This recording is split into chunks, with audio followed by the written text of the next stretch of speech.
How to temporarily close down Etsy shop. Hi everyone, welcome back to our channel, The Solution Guy. So in today's video I'm going to be guiding you on how you can actually temporarily close down your Etsy shop. So just make sure to watch this video till the end. In order to temporarily close down your Etsy shop, first of all, go to etsy.com, sign into your account, then click on the shop manager icon, which is at the top right hand side of the screen. Then once you click on the shop manager icon, basically on the next page you will see this type of interface where you have to just click on the options menu from the left hand side of the settings.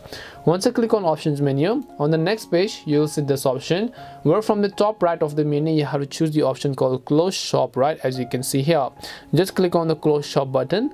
Once you click on close shop button, over here you'll find the button that is close shop, so you just want to click on that option again.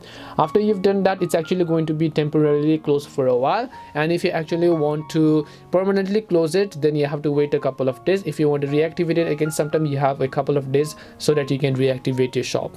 This is it on how you can actually temporarily close your Etsy shop. We hope the video was really helpful, and if it did help you, make sure to leave a like and subscribe to our channel. If you have any questions, feel free to leave them down. Thank you very much for watching, and see you in the next video.